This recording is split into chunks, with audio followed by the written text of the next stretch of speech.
Le 19 février dernier a eu lieu notre webinaire Comment comprendre les pratiques des jeunes sur les réseaux sociaux.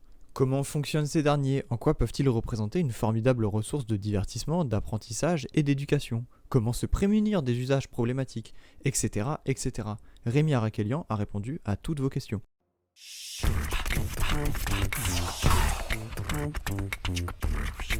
Donc bonjour tout le monde, bienvenue à ce webinaire Parents branchés, donc animé par l'association Horizon Multimédia. Donc merci à vous, voilà, merci à vous d'être présents. Merci également à l'Agence régionale de santé, merci à la CAF qui soutiennent nos actions.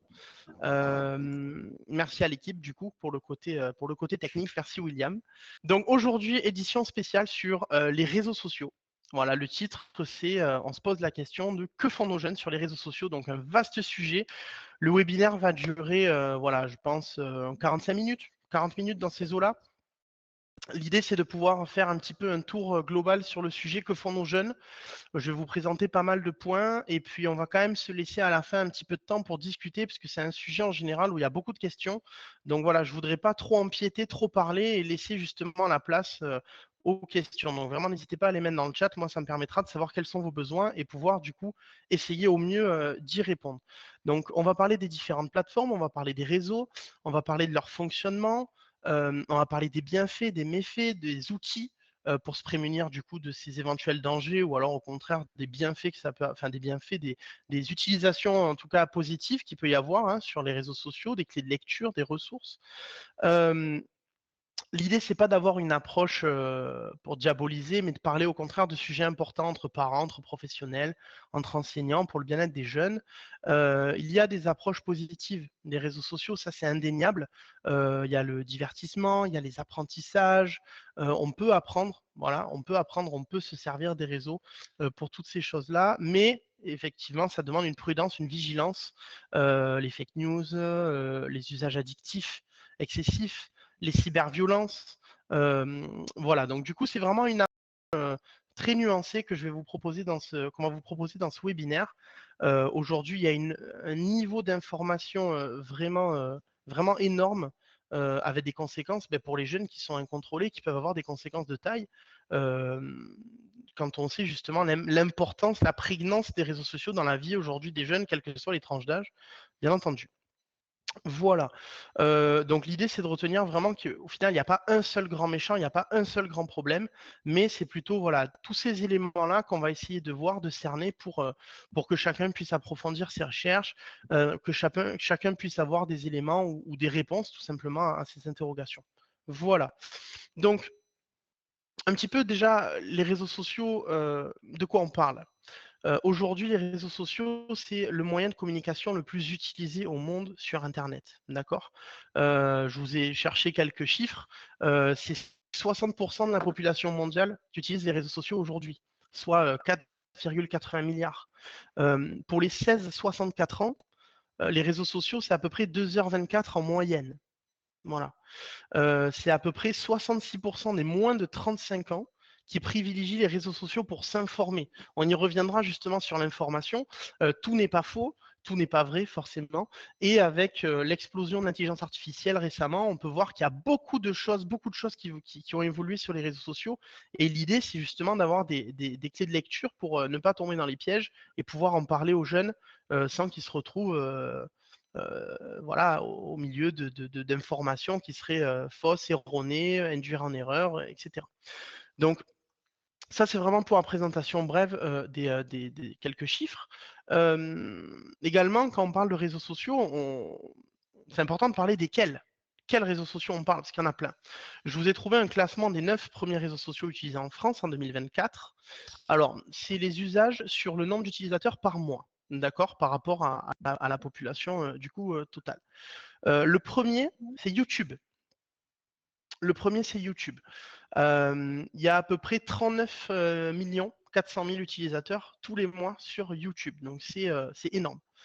Euh, Après, bien entendu, il y a ceux qui ont un compte, il y a ce qu'on appelle voilà, les visiteurs uniques qui n'ont pas forcément de compte, mais en tout cas, voilà, YouTube est le premier. Donc, je reviendrai après sur chaque plateforme, qu'est-ce qu'elle peut faire, etc. Ensuite, on a donc YouTube, on a Facebook juste après. avec 33 400 000. Donc on est voilà, à quelques millions près. Hein. Donc YouTube, Facebook, WhatsApp. Donc voilà, je reprends le classement. Donc YouTube, Facebook, WhatsApp. On a Instagram ensuite. 27 millions d'utilisateurs. Ok. On a TikTok, 23 millions. 23 millions, c'est énorme quand on y regarde bien pour justement la fraîcheur de TikTok sur le marché des réseaux sociaux.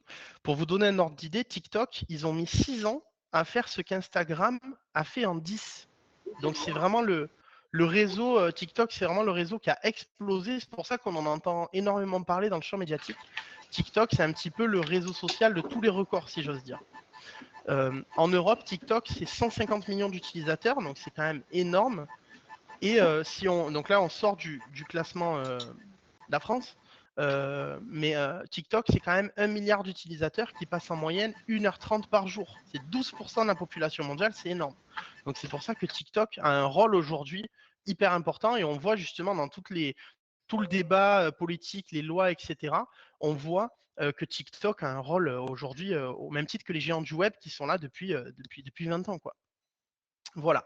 Donc du coup, classement des réseaux sociaux en France, je reprends pour ceux qui viennent d'arriver. YouTube, Facebook, WhatsApp, Instagram, TikTok. OK. Ensuite, on a Snapchat. Snapchat, 21 millions. Donc Snapchat s'est fait dépasser il n'y a pas longtemps. On a LinkedIn et Twitter.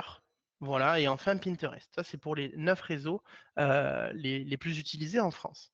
Donc, si jamais on fait vraiment un focus, parce que là, l'idée, c'est quel réseau utilisent nos jeunes, que font-ils et quel réseau utilisent-ils? Si on prend la tranche d'âge des 13-24 ans, le réseau le plus utilisé, c'est Instagram en 1, TikTok en 2 et Snapchat en 3. Voilà, c'est des chiffres que j'ai trouvés. Donc, Instagram, TikTok et Snapchat pour la tranche d'âge des 13-24 ans. Donc, là, ce que je vous propose maintenant, c'est très rapidement, parce qu'en général, on connaît ces réseaux-là, en tout cas certains, pas forcément tous, c'est de vous faire vraiment très rapidement une brève présentation de chaque réseau social. Donc YouTube, on est sur de la consommation de vidéos, d'accord, de vidéos, et on est sur des formats qui peuvent être longs ou courts. D'accord. Donc ça peut être quelques secondes ou plusieurs heures. Facebook, c'est un petit peu aujourd'hui le grand centre commercial où il y a un petit peu tout, d'accord. On peut tout faire sur Facebook. Ça peut être des posts, des photos, des vidéos. De toute façon, c'est pas trop le réseau utilisé par les jeunes pour la simple et bonne raison que c'est celui où il y a les parents. Donc forcément, chaque génération a son réseau. Donc en général, ils essayent plutôt de fuir Facebook. Voilà. En tout cas, en intervention, ils sont assez rares à utiliser ce réseau-là. WhatsApp, on est sur de la discussion et il peut également y avoir des appels vidéo ou des appels tout court. Et l'idée, c'est que sur WhatsApp, il y a vraiment la notion de groupe, de communauté. D'accord. Donc là, voilà, on en rediscutera tout à l'heure quand on parlera des cyberviolences. Ça peut être l'un des réseaux justement où il peut y avoir des dérives sur des petits canaux privés de discussion où il y a quelqu'un qui n'y est pas, etc. Enfin bon, bref. Je le dis comme ça, j'y reviendrai tout à l'heure. Ensuite, on a Instagram. Instagram, rien que dans le nom du réseau, Insta et Gram, l'idée, c'est de faire des photos en instantané. D'accord. De belles photos. Alors justement, belles photos, oui et non, on y reviendra aussi. Aujourd'hui sur Instagram, si on retouche pas une photo, bon mais voilà, on fait pas forcément on cherche à faire les plus belles photos et en général quand elles sont pas retouchées, bon voilà. Ensuite on a TikTok. TikTok c'est vraiment de la consommation vidéo et des vidéos qui sont très courtes, d'accord. C'est vraiment du zapping vidéo en quelque sorte de quelques secondes, quelques minutes maximum. Et l'idée, c'est vraiment de faire défiler des vidéos voilà, qui vont nous plaire au fur et à mesure. Je parlerai de TikTok parce que c'est quand même un réseau qui est très important pour les jeunes, très addictif. Voilà. Donc voilà, on y reviendra un petit peu plus tard. Snapchat, c'est de la discussion également. Ok, ça peut être des appels également. Il peut y avoir des groupes. Et c'est vraiment centré également aussi autour de la photo, des filtres, tout ça. Voilà. Avec les stories notamment, Snapchat qui a beaucoup mis en avant les stories, donc le fait de publier un contenu qui dure que 24 heures. Ok. Et Snapchat, en fait, l'objectif, c'était vraiment de créer un contenu qui était éphémère, c'est-à-dire qu'on envoie une photo à quelqu'un et cette photo-là, en fait, après, on ne peut plus la voir. On peut plus la voir. Voilà. Bon, alors, il y a toujours des techniques, mais l'idée, c'est de créer, d'avoir l'illusion, en tout cas, parce que tout ce qu'on poste, on le sait, c'est stocké sur des serveurs, etc., de donner l'illusion l'illusion aux utilisateurs que leur contenu soit justement éphémère. Ensuite, on a on a LinkedIn. LinkedIn, bon, pareil, c'est pas trop utilisé par les jeunes, mais c'est vraiment le réseau social professionnel, ok, des réseaux, des connexions, etc. Bon, en général, les jeunes connaissent pas trop ce réseau-là parce qu'ils en ont pas forcément besoin. On est dans un contexte professionnel, très clairement. Ensuite, on a X, donc Twitter, qui a changé de nom.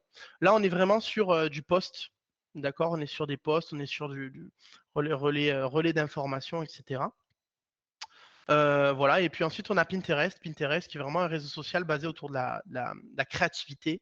Il y a des sujets, on peut épingler des choses, etc. Des photos, on partage tout ce genre de choses. Voilà.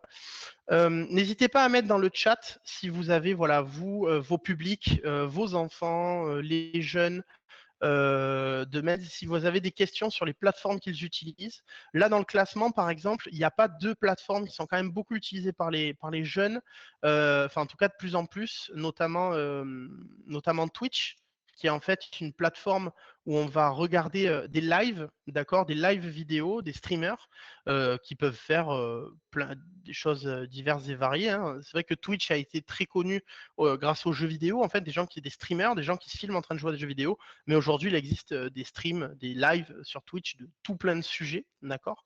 Je pense également à Discord qui est, d'ailleurs, on en reparlera justement de la porosité entre les réseaux sociaux, Internet, les jeux vidéo, etc. C'est vraiment un réseau social sur lequel en fait on peut discuter. On peut discuter, il y a différents canaux, on peut faire de la vidéo, on peut faire que du texte, on peut faire différents sujets, on peut faire des sous-groupes. Enfin, Discord, c'est quelque chose qui est très pratique quand on est par exemple à plusieurs, on veut réfléchir dans les petits groupes, etc. On veut jouer justement. Et Biril, c'est vraiment un réseau social aussi pareil qui est très en vogue, où en fait on nous invite à prendre des photos.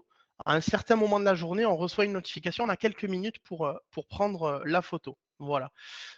Et ça me permet de rebondir sur une question du chat sur Telegram.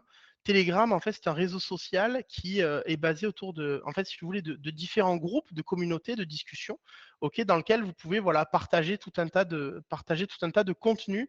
Ce qui revient souvent autour de Telegram, c'est le problème autour de sa modération, justement, parce que, ben, on le sait, hein, les réseaux sociaux, moins il y a de modération, ben, plus il y a de danger, parce que ça laisse circuler que ce soit tant des fausses informations ou alors une non-réaction face à une situation problématique telle que du harcèlement, etc. Donc voilà, c'est vrai que c'est en vogue. Alors, oui, c'est en vogue, c'est sûr, ça se développe. Après, c'est vrai que nous, en intervention, on en entend parler vraiment de façon sporadique, pas généralisée. Mais c'est vrai que quand on nous parle de Telegram, souvent, on l'associe à des choses, des contenus extrêmement violents, extrêmement enfin, vraiment en tout genre et sans aucune limite, sans aucune modération en tout cas, ou voire très peu. Donc c'est vrai que ça peut vraiment poser la question sur ces réseaux sociaux. Voilà. Après, il y a toute la question du droit, d'où viennent les réseaux sociaux, etc. Donc c'est vrai que voilà, on pourra en reparler un petit peu plus tard si vous voulez, mais c'est vrai que Telegram en général, c'est loin d'être le réseau social qu'on conseille. Pour rappel, au niveau de la loi, les réseaux sociaux, c'est vrai que je ne l'ai pas dit, mais c'est quand même très important. Quand on parle des réseaux sociaux aujourd'hui, quand on veut créer un compte, si on a moins de 13 ans, ben on ne peut pas. Voilà. On ne peut pas parce que la loi, c'est à partir de 13 ans avec un adulte et 15 ans, c'est la majorité numérique, on peut utiliser les réseaux, créer un compte tout seul. Voilà. Donc il y a aujourd'hui, on le sait, énormément de jeunes qui vont mentir sur leur âge ou utiliser le compte des parents, etc. pour utiliser ces différentes plateformes. Voilà. Donc je voulais revenir un petit peu rapidement sur les réseaux sociaux. Vous l'avez vu, c'est très divers. Au final, on peut faire énormément de choses, ce qui n'est pas forcément une fin mauvaise en soi, hein, très clairement, comme je le disais. Mais globalement, les réseaux sociaux sont gratuits. D'accord. Les réseaux sociaux sont gratuits, donc il faut quand même parler rapidement du modèle économique des réseaux sociaux. Puisqu'on ne paye pas pour les utiliser, il faut bien qu'ils gagnent de l'argent. Hein. C'est des plateformes qui vaut plusieurs milliards, voilà. Donc l'idée, c'est vraiment en fait le modèle économique autour de l'attention. Okay, c'est pour ça que chaque réseau va utiliser tout un tas de techniques, on y reviendra, pour attirer les utilisateurs et passer le plus de temps. Okay, donc il va vraiment y avoir une priorisation autour de ce qui intéresse plutôt que ce qui est intéressant. Et c'est là où du coup je fais vraiment une bascule importante. Il y a le problème des bulles de filtre en fait. On voit des choses qui nous ressemblent, qui vont nous plaire, parce que tout ça, voilà, ça va faire qu'on va passer plus de temps dessus. C'est pour ça que les débats peuvent sembler toujours très tranchés, très prononcés, très violents, très euh, résumés, essentialistes. C'est pour ça que, en général, la nuance, ben, ça fait moins parler en fait, tout simplement. Donc ce qui va être mis en avant, ça va être vraiment les choses qui font le buzz, des choses très tranchées, très polarisées. Et vraiment, en fait, ce qu'il faut comprendre, c'est que sur les réseaux, on ne voit pas l'ensemble des contenus. Ils sont déjà choisis. C'est le principe de ce qu'on appelle un algorithme, en fait. Okay. L'algorithme, c'est vraiment en fait des règles qui font sur les réseaux qu'on va voir certaines choses, on ne va pas tout voir. Okay. Donc après, plus on passe de temps à regarder certaines choses, et forcément, il va y avoir une sorte de présélection. Et l'utilisateur, à tout moment, peut influer sur cet algorithme. Mais euh, vraiment, ce qu'il faut comprendre, c'est que les jeunes, leur vision du monde, quelque part, elle est conditionnée par cet algorithme. D'accord. Donc c'est pour ça qu'en fait, aujourd'hui, on choisit avec des gros guillemets, moi j'aime bien mettre des guillemets quand on dit ça, on choisit ce qu'on consomme. Voilà. Mon fils de 13 ans a été posé administrateur sur WhatsApp dans un groupe d'inconnus avec objectif 1000 personnes, 48, je vais voir si les gens postent n'importe quoi. Alors, ben, après, si vous voulez, là, je rebondis directement sur la question. On en parlera plus tard. Voilà, on parlera des cyberviolences, des gens qui, voilà, qui postent n'importe quoi. Voilà, on y reviendra plus tard si vous voulez bien. Voilà. Donc, que font les jeunes? On a parlé des réseaux sociaux. Maintenant, que font les jeunes? L'idée, c'est que, voilà, vous l'avez compris, aujourd'hui, les réseaux sociaux, je vous apprends rien. C'est une fenêtre sur le monde, en fait. C'est une fenêtre sur le monde. Et les jeunes, ils vont chercher tout d'abord à communiquer. Ils vont chercher à communiquer entre eux. C'est vraiment un monde virtuel. Ils vont chercher également à s'informer. Ils vont chercher à apprendre. Et je fais vraiment la distinction entre s'informer et apprendre, qui sont deux choses différentes. Ils vont chercher également à se divertir. Ok, on le voit, hein, les contenus les plus tendances sur les réseaux sociaux, ça va être des contenus drôles, ça va être des événements, ça va être des collaborations avec des stars, un petit peu quelque part, un petit peu comme la télé, d'accord. Voilà, il y a YouTube aujourd'hui qui ressemble énormément au niveau des formats à la télé classique, voilà. Donc, c'est des fenêtres sur des mondes, oui, effectivement, parce que ces mondes, ils peuvent être complètement. Voilà, mais quand j'ai une fenêtre sur le monde, c'est vraiment en fait à travers cette fenêtre qui est l'algorithme, en fait, si vous voulez. Donc, c'est là où tout est conditionné de base. Mais oui, je vous rejoins complètement. Sur Internet, il y a une infinité de mondes, entre guillemets. Voilà. Voilà, je voulais revenir sur vraiment la porosité entre les réseaux sociaux et Internet aujourd'hui, en vous donnant un exemple. Ok, en vous donnant un exemple qui est, enfin deux exemples qui se ressemblent, hein. C'est Fortnite et Roblox. Fortnite et Roblox. Et là, vous allez me dire, mais Fortnite et Roblox, ce sont des jeux vidéo. Ce sont des jeux vidéo. Or, quand on parle de ces deux plateformes-là, on peut très clairement établir un lien avec les réseaux sociaux. Pourquoi? Parce que l'aspect social est vraiment prépondérant. Aujourd'hui, on le voit au niveau des grosses licences des jeux vidéo, le mode en ligne, c'est vraiment quasiment inévitable pour assurer le succès d'un jeu. D'accord. On le voit sur Fortnite, où le salon, vous savez, c'est cet endroit justement avant de lancer une partie où il va y avoir les premières mises en relation entre les joueurs qui vont très souvent jouer au casque, etc. Ça, c'est un petit peu aujourd'hui inéluctablement le premier réseau social, en fait, si vous voulez, auquel les jeunes sont vraiment. Nous, on le voit en intervention, on discute énormément avec les enfants, on les questionne sur leurs usages, et je peux vous garantir qu'ils ressentent les jeux vidéo comme Fortnite ou Roblox, entre parenthèses, les jeux vidéo où le côté social est très important, ils le vivent presque comme un réseau social, pardon, excusez-moi, à tel point que souvent ils les confondent justement avec les réseaux sociaux. On nous dit, on demande à quels réseaux sociaux vous utilisez, souvent on nous répond Fortnite. Voilà. Donc c'est vraiment aujourd'hui les réseaux sociaux, l'aspect communautaire qui se vit vraiment en fait sur Internet en général et même dans les jeux vidéo. Et le point qui va vraiment euh, quelque chose qui va vraiment appuyer cette idée, c'est l'idée que le cyberharcèlement aujourd'hui, quand on voit les lieux du cyberharcèlement, oui, il y a les réseaux sociaux, mais il y a aussi les jeux vidéo. Voilà. Donc c'est vraiment un lien, une porosité qui peut y avoir entre ces différentes plateformes aujourd'hui quand on parle des réseaux sociaux. Si je vous parle que d'Instagram ou que de TikTok, etc., je pense que ça serait une erreur, puisque toutes ces plateformes, en fait, au final, sont interconnectées et interconnectables, j'ai envie de dire. Voilà. Donc, l'idée du webinaire, c'est également de parler des points de vigilance, de parler des dangers et de vous proposer également des outils. On peut parler premièrement des cyberviolences, de toutes les formes de cyberviolence, de violence en ligne qu'il peut y avoir sur Internet, sur les réseaux sociaux. Ok. Il peut y avoir de l'usurpation d'identité, donc des faux comptes, il peut y avoir des arnaques, il peut y avoir du chantage, des partages de photos, de vidéos sans consentement, il peut y avoir de la traque en suivant des profils, je vais très certainement me répéter. Il va y avoir voilà, des arnaques, du chantage, du revenge porn. Le revenge porn, c'est de partager un contenu sans le consentement, bien évidemment, dans le but de se venger. D'accord. Donc c'est du contenu en fait intime, hein, sexuel, d'accord, ce qu'on appelle les nudes. Donc voilà, par rapport aux cyberviolences, ce que je peux vous conseiller, pour le coup, on a déjà fait un webinaire entièrement sur ce sujet avec une juriste de l'association Stop Fisher.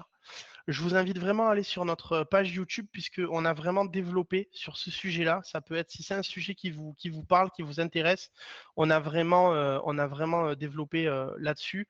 Il existe une plateforme, voilà, un numéro national, c'est le 3018. Donc pour se protéger justement de toutes les formes de cyberviolence, un numéro gratuit. Vous le connaissez déjà très certainement, j'imagine. Donc l'idée, c'est que le 3018 va pouvoir en fait répondre, accompagner, faire du lien, voilà, avec les réseaux, la police, etc. Pour endiguer les situations de cyberharcèlement, de cyberviolence.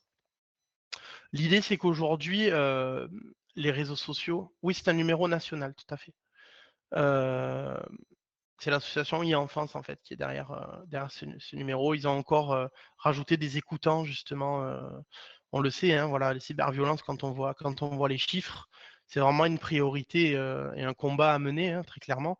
Donc voilà, c'est pour ça qu'il y a plein d'actions de prévention, etc. qui se développent en ce sens. C'est très important quand on parle de cyberviolence et surtout dans les outils, dans les moyens de combattre ces cyberviolences, c'est de faire le lien entre réel, virtuel. Est-ce que le comportement, on va également le faire dans la vraie vie? Est-ce qu'on le ferait dans la vraie vie? Il y a souvent le sentiment d'impunité lié à un pseudo. Ou alors la méconnaissance des lois, par exemple. Voilà, donc tout ça, ça peut être des clés pour en parler, qu'on soit parents, professionnels, etc. La communication, c'est toujours essentiel, on le sait, hein, d'accord. Mais voilà, le 3018, ça va être un outil privilégié pour s'en prémunir. Après, vous pouvez toujours signaler sur les réseaux sociaux en masse, hein, d'accord, toujours, parce que ça a plus de chances de fonctionner quand on signale quelque chose, quand on est plusieurs, plutôt quand on est tout seul. Donc, on peut signaler, on peut bloquer, ou on peut voilà, restreindre un contenu. Tout ça, c'est quand vous êtes sur les réseaux sociaux, vous avez souvent les 3 petits points et vous pouvez appuyer dessus pour faire ces tâches-là. Donc, signaler, ça permet de dire à la plateforme que pour un certain motif, ben, il faut retirer le contenu. Bloquer, on va plus le voir dans le fil d'actualité, d'accord. Voilà. Donc, je reviendrai si vous voulez un petit peu plus tard sur les cyberviolences, mais vu qu'on a déjà fait un webinaire là-dessus, voilà, je préfère pas trop m'éterniser et passer plutôt à un autre sujet. Alors, fake news, désinformation, intelligence artificielle. Euh, Quand on regarde les chiffres, c'est 63% des Français qui ont déclaré être confrontés au moins une fois à une fake news. Voilà.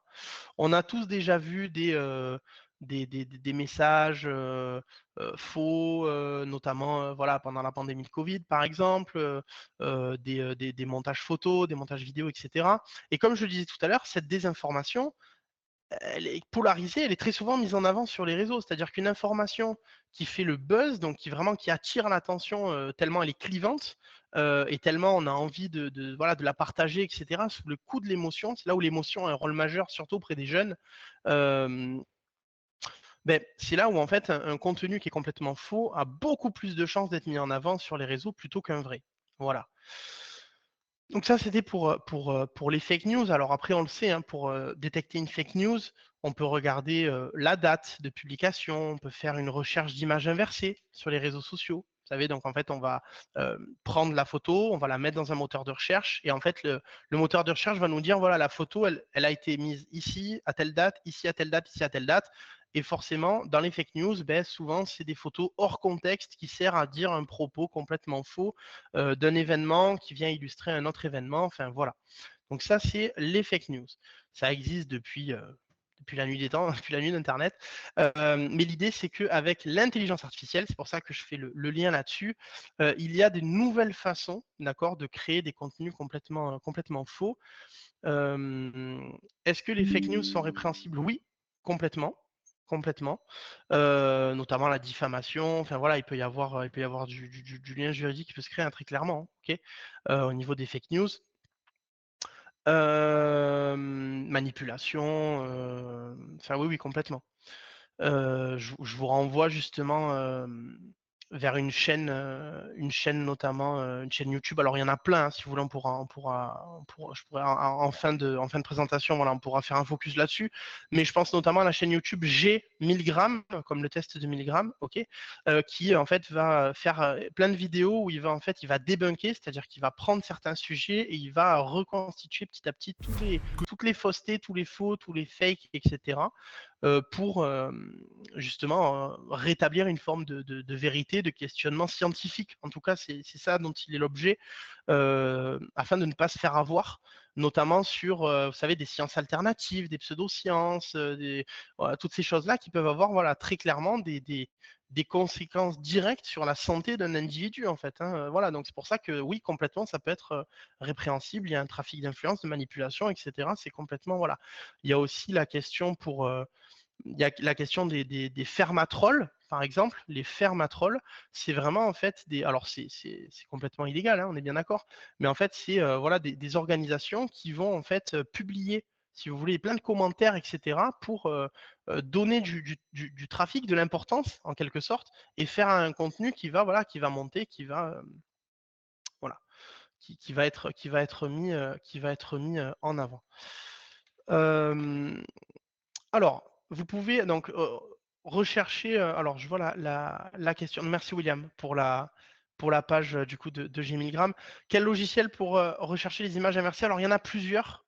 Il y en a plusieurs. Voilà, si jamais tu veux bien, William, le match, c'est qu'il y a TinEye. Enfin voilà. Après, il y a plusieurs. Il y a plusieurs plateformes qui peuvent le faire. Je sais que maintenant, avec notamment avec Google Lens, etc., donc directement en mettant depuis les moteurs de recherche, on peut faire des recherches par image, en fait. Voilà, donc des fois, il n'y a même pas forcément besoin de faire une Google Lens, voilà, de faire des recherches directement. Au lieu de taper un mot, on va faire une recherche comme ça, par image. Voilà. Je parlais de l'intelligence artificielle parce que l'intelligence artificielle aujourd'hui permet de générer des images, de créer des images de toutes pièces. Ok. Vous pouvez utiliser enfin, il existe des intelligences artificielles telles que Midjourney, Dali. Enfin voilà, il y en a plein qui permettent en fait à partir d'un petit script de générer une image. Voilà. C'est pour ça qu'il y a eu, il y a quelques mois, une image très célèbre, du coup, du pape en doudoune de luxe, ok, qui avait fait énormément le tour sur les réseaux, tellement c'était réaliste. Or, quand on fouille un petit peu dans l'image, ça me permet de vous donner les conseils en même temps, quand on regarde les textures, quand on regarde souvent les doigts, quand on va vérifier l'image en zoomant un petit peu, on s'aperçoit en fait le problème des ombres, de perspective, l'arrière-plan qui est très flou, ou alors qu'il y a certains détails, certains bugs en fait, hein, on voit des gros problèmes d'image. Voilà. Donc au niveau des IA, pour l'instant, on peut développer l'œil, si vous voulez. On peut développer son œil pour essayer, voilà, de détecter quand c'est faux, mais faites attention parce que des fois c'est vraiment très très réaliste. Et je pense qu'à la vitesse où s'améliorent les IA, d'ici quelques années, je pense que vraiment on aura beaucoup de mal. D'ailleurs, c'est Mark Zuckerberg qui le disait à l'époque, créateur de Facebook. Donc si même lui le dit, j'ai envie de dire, c'est que voilà, les images vont vraiment devenir de plus en plus impossible à détecter les faux. C'est pour ça qu'il y a justement des lois pour essayer de faire signaler quand c'est une image créée par une IA. Et les IA, les contenus, les fake news, la désinformation, avec les IA, ça peut être des images, ça peut être des vidéos, ce qu'on appelle le deepfake. Deepfake, ok. Donc ça va être en fait d'utiliser le visage de quelqu'un pour l'incruster dans une vidéo. Donc je vous laisse imaginer les conséquences euh, politiques, les détournements pornographiques, enfin voilà tout ce que ça peut mener, hein, qui peuvent être partagés sur les réseaux sociaux toujours. Et il peut y avoir également des IA génératives autour du son. Donc faire dire quelque chose à quelqu'un, le poster sur les réseaux par exemple, mais en utilisant la voix, mais qui serait complètement factices. Voilà. Pour vous donner un exemple un peu rigolo, il n'y a pas longtemps, j'écoutais le générique de Pokémon chanté par Johnny Hallyday. Voilà. Donc, bien entendu, Johnny n'a jamais chanté ce générique-là, en tout cas pas à notre connaissance, pas officiellement en tout cas. Mais voilà, quand on écoute ça, c'est vraiment bluffant tellement c'est réaliste. Voilà. Donc ça, c'était un petit peu pour la désinformation. Il y a toujours eu de la désinformation sur les réseaux sociaux, qui est le premier canal de communication au monde aujourd'hui. On peut voir que ces fausses informations sont mises en avant par les réseaux sociaux parce que ça génère justement de l'engagement. Et à ça, on peut rajouter que les intelligences artificielles aujourd'hui peuvent, on va dire, faciliter la voie à certaines personnes mal intentionnées qui voudraient créer des contenus qui sont faux. Donc c'est très important justement d'avoir les moyens, comme je vous le disais, en vérifiant l'image, etc., de vérifier, de recontextualiser toujours. Mais tu penses vraiment que cette personne aurait pu dire ça, aurait pu faire ça, etc. Voilà, c'est hyper important d'en discuter avec les jeunes et de développer justement un esprit critique. Très important. Voilà. Ensuite, je viens sur le sujet, un autre point de vigilance sur les réseaux sociaux, c'est le sujet des trends, le sujet des challenges. Vous n'êtes pas sans savoir que sur les réseaux sociaux, il y a des challenges, c'est-à-dire vraiment des petits défis à réaliser, notamment sur TikTok. Ce qui a vraiment permis à la plateforme de percer et d'être énormément voilà, connue, popularisée, c'est les challenges, notamment autour des danses. Ok. Euh, donc, quand on danse, bon, en soi, si vous voulez, le challenge lié aux danses, alors même là, il peut y avoir certains problèmes, hein, notamment quand vous avez des enfants qui font des danses avec des personnes qui vont regarder, qui seraient mal intentionnées. Bon, voilà, ça, je ne vous fais pas un dessin. Mais l'idée, c'est qu'il peut y avoir voilà, des challenges, en fait, si vous voulez, euh, inoffensif dans le sens où vous vous souvenez le Bottle Flip Challenge par exemple. Le Bottle Flip Challenge, c'est un défi où on devait lancer une bouteille, elle devait faire un petit tour là, un petit flip et retomber. Bon, mais là pareil, vous voyez, il y a pas de quoi s'inquiéter outre mesure, si j'ose dire, pour ce genre de challenge. Par contre, il y a d'autres challenges qu'il faut prendre beaucoup plus au sérieux, notamment les challenges liés à l'oxygénation. On doit s'empêcher de respirer. Les challenges liés autour de ce qu'on appelle les creepypastas, c'est un petit peu les légendes d'Internet, des histoires qui font peur. Je pense au Momo Challenge, au Blue Whale Challenge, le Charlie Charlie, le Yes No. Enfin voilà, il y en a tout plein. Ok. N'hésitez pas à aller voir notre plateforme iParent, e-parent.fr, où on a justement parlé un petit peu de tous ces défis par le passé. On avait déjà fait des articles là-dessus. L'idée, c'est qu'en fait, c'est très souvent le même mécanisme qui revient. On prend une histoire qui fait peur, on y ajoute un personnage un peu maléfique qui va entrer en communication avec les jeunes. Et l'idée, c'est que cette personne maléfique, hein, voilà, vous l'avez compris, démoniaque, etc., va envoyer des défis. Et en fait, en entrant en communication avec cette personne, on se fait, entre guillemets, pirater les données personnelles. Et cette personne va menacer toujours voilà, je vais venir chez toi, etc., etc. Et toutes ces menaces, en quelque sorte, vont forcer les enfants qui le font, les plus jeunes qui n'ont pas l'esprit critique, malheureusement encore, et qui ont peur, tout simplement, qui vont réaliser ces défis. Et tous ces défis-là ont un point commun, c'est que l'étape ultime, c'est le suicide, en passant par l'automutilation. Voilà, donc je vous passe les détails, mais c'est des défis qui sont extrêmement violents. Donc il est très important de comprendre que quand on parle des challenges, on peut à la fois parler de challenges complètement inoffensifs, drôles, sans problème apparent, à des challenges complètement dangereux. Voilà, il y a le Labello Challenge, pareil. Merci Déborah du coup d'avoir posté le lien d'Iparent. Il y a le Labello Challenge. Voilà, il y a donc c'est ce qu'on appelle les challenges ou les trends. Les trends, c'est un petit peu les choses qui sont à la mode. En fait, c'est une mode qui est souvent très éphémère sur quelques semaines, quitte à ce qu'elles reviennent dans quelques mois ou quelques années. Mais en tout cas, sur le moment, c'est des personnes des jeunes principalement, mais pas que, qui vont faire ces modes-là, ces challenges-là, pour arriver en fait être mis en avant parce que c'est à la mode. Voilà, très souvent, c'est les jeunes qui font ces vidéos-là, ces contenus-là pour ces raisons, en fait. Pour être mis en avant par, justement, on en parlait tout à l'heure, par l'algorithme, être mis en avant pour essayer d'avoir beaucoup plus de visibilité sur les réseaux.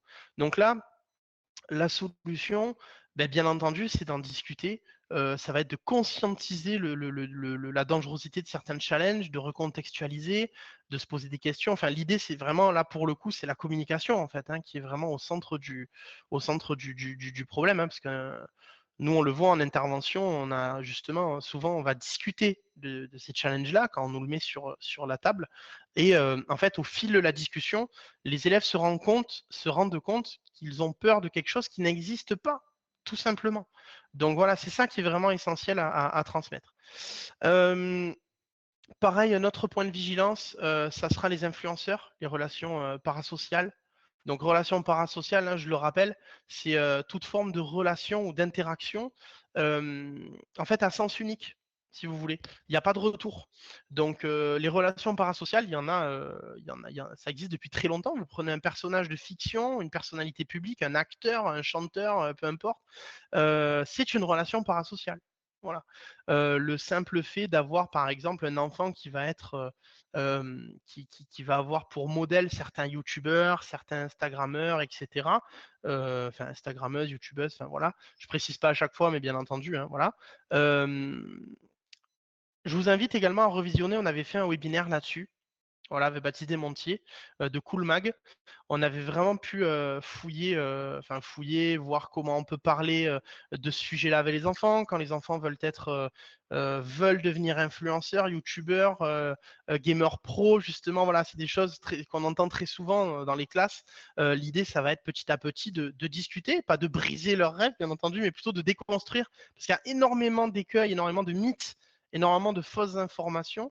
Donc voilà, on en avait quand même parlé dans le webinaire, donc voilà, je peux vous renvoyer directement à ce webinaire-là. Je crois que la chaîne YouTube avait été postée, donc je vous invite à regarder dans les vidéos de l'association.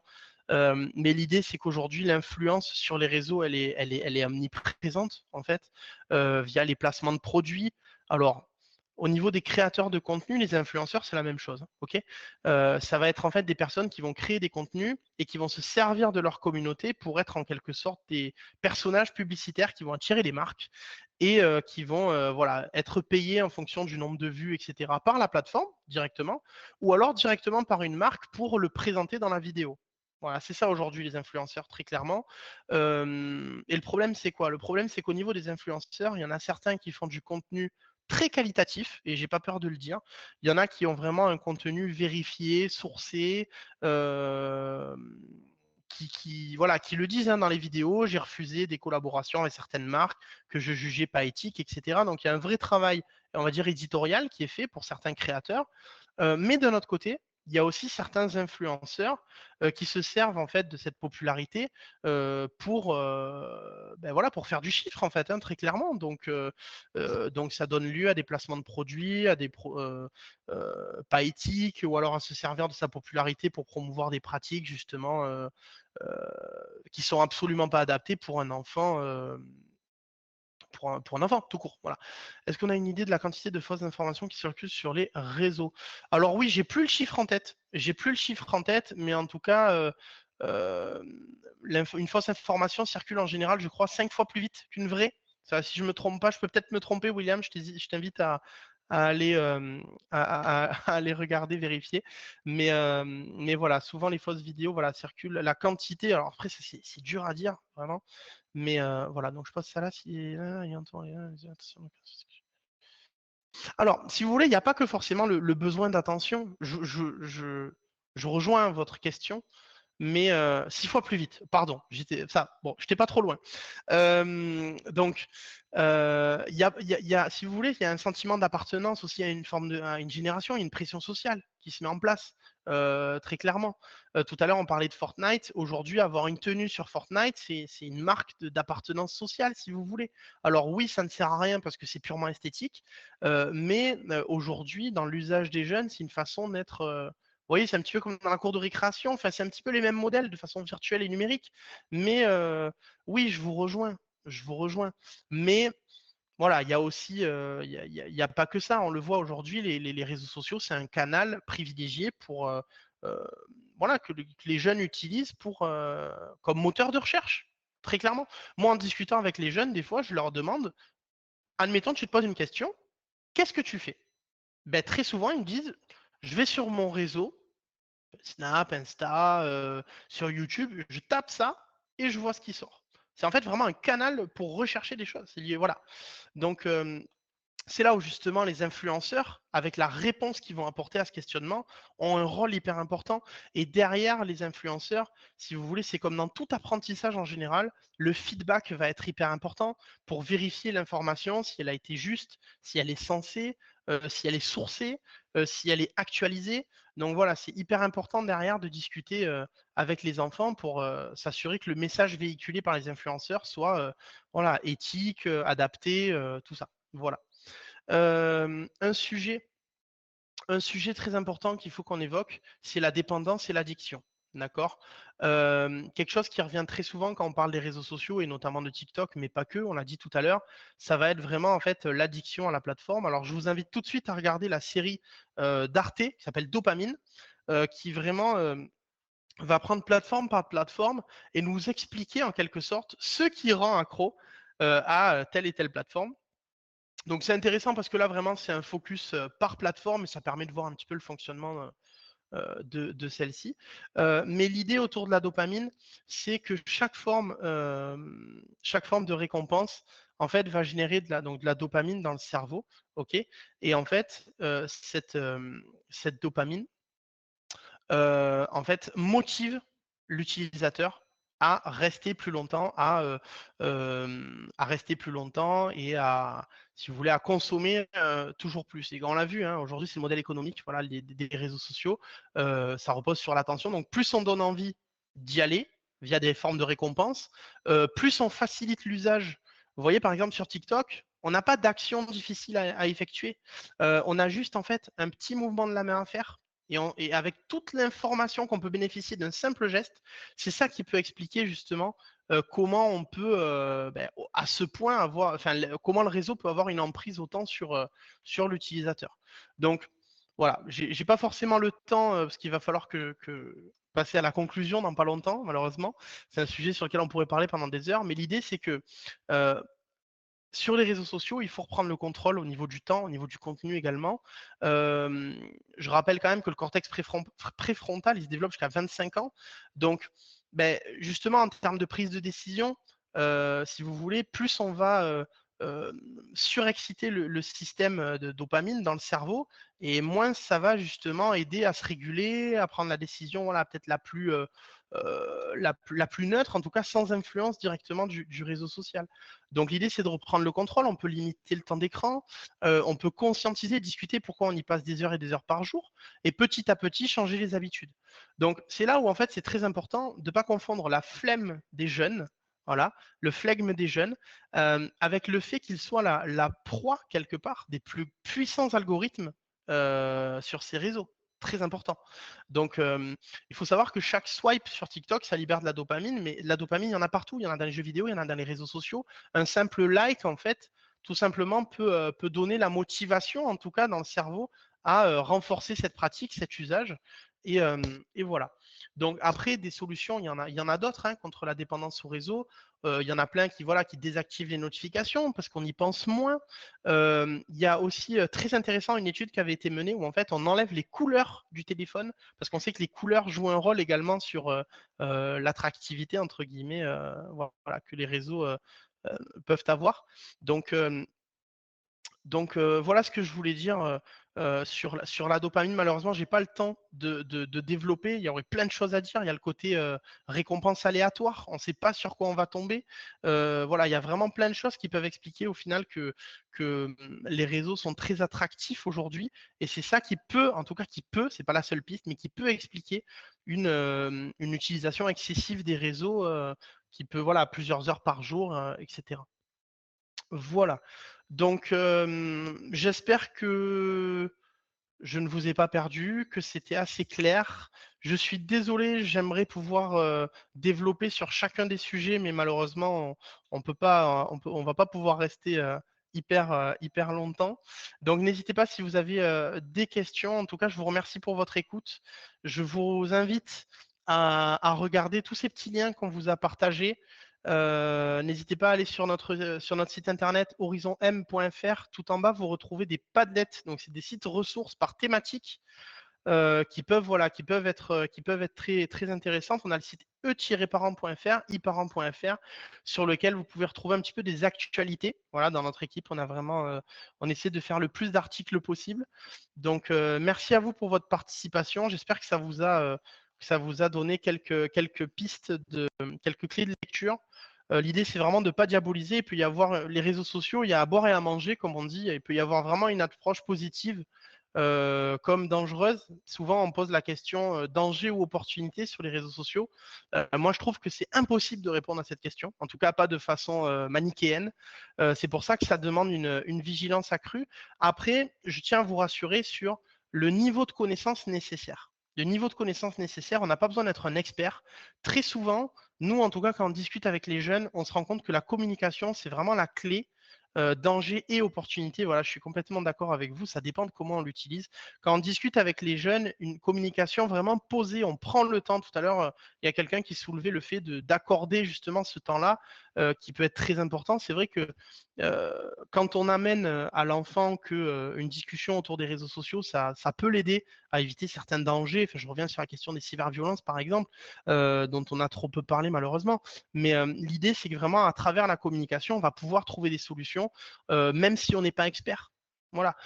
Pour les jeux vidéo, nous, souvent, on a des parents, ça me permet de faire du lien. Vous savez, quand on ne sait pas trop les réseaux sociaux, on ne connaît pas trop les influenceurs, et c'est bien normal, on est bien d'accord. C'est pas notre génération, j'ai envie de dire, enfin, en tout cas, pas tout le temps. Mais l'idée, c'est que des fois, le simple fait de se renseigner, alors on va croiser justement les informations, mais voilà, l'idée, c'est de se faire son propre avis. Je disais pour les jeux vidéo, on regarde une petite vidéo du jeu, ça dure 30 secondes, ça nous permet d'avoir un avis. Ben là, on peut très simplement aller regarder le post en question et en discuter, regarder la vidéo en question et en discuter. Enfin voilà, ça peut vraiment être, en tout cas, c'est d'une grande utilité de parler de ces sujets-là quand on sait que les réseaux sociaux aujourd'hui, c'est vraiment une fenêtre sur le monde pour les jeunes. Donc, de leur faire comprendre que oui, ça peut être des opportunités, mais ça peut être aussi des dangers. Et il faut en parler. Et sur ce, je vous souhaite une bonne continuation et je vous invite à rester connectés pour les prochains événements. Merci à tous d'avoir suivi ce podcast. Si vous souhaitez aller plus loin, rendez-vous sur horizonm.fr ou sur nos réseaux sociaux, Instagram, Facebook, LinkedIn.